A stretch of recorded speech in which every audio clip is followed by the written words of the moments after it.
Hello, everyone. So I am definitely excited about this topic of modulating intensity. Why am I excited? Because if you know what modulating means to adjust or to exert some type of control over.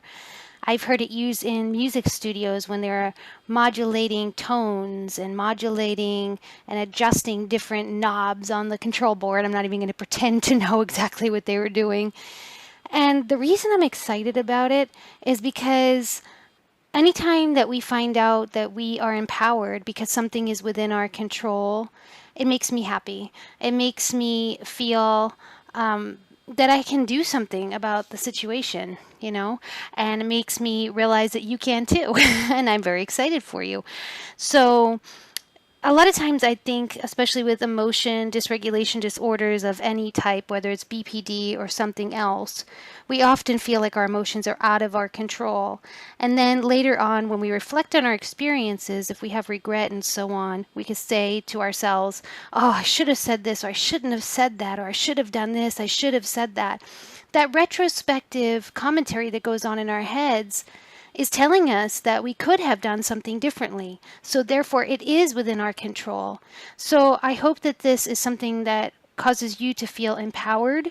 And just to make sure you're paying attention, if you're in the Facebook group, somebody started a thread that says, I am in control of modulating the intensity of my emotions.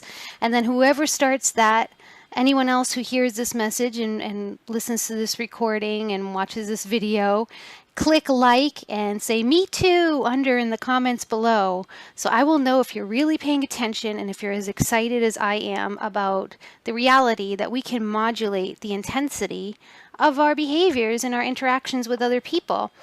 And if you notice this week in the lesson, there were two key questions that may have been worded a little bit differently that we need to ask ourselves, depending on the situation we are in, to determine at what level we want our intensity to be, or if we need to adjust and shift from an intensity that we've been operating at with a certain individual. And the first question is, how urgent is my need? And on page 202 through page 203 in the text, if you're using the paper version of the textbook, we're looking at the section called Modulating Intensity. So you would rate how urgent is my need on a scale of low urgency, which is down at the 1, up to 10, which is high urgency.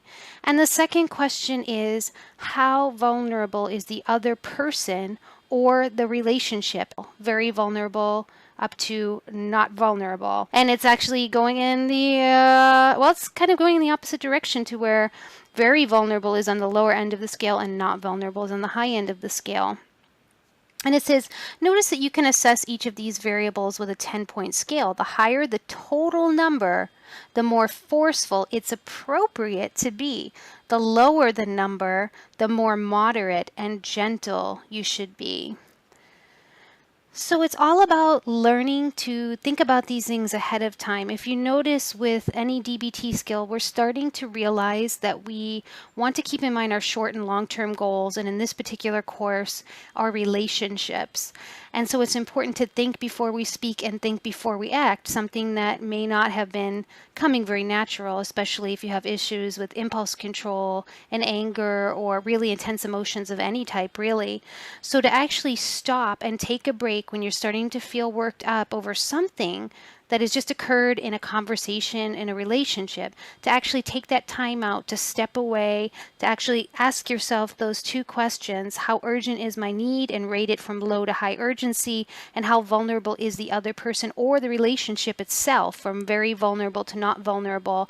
And then to get that score gives you information to allow you to decide or to make a decision that is much more informed than one that you might make just plainly based on emotion mind and urges and impulses and just really, really intense emotion.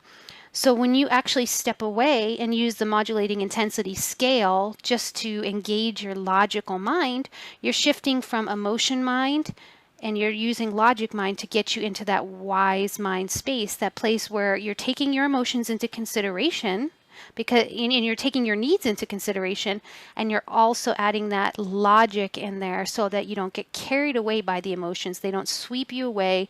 They don't strongly influence the way that you react in that interaction. And for me, there have been a lot of times in the past where I didn't take that into consideration, especially the second one about how vulnerable is the relationship.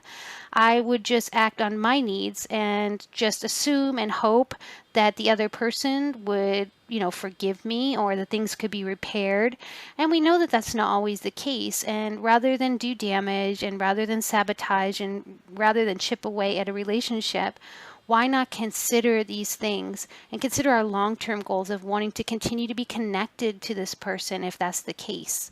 So let's all work this week on modulating the intensity of our requests and our intensity of our interactions with others, and share how it goes next week in group. Thank you guys so much. Bye for now.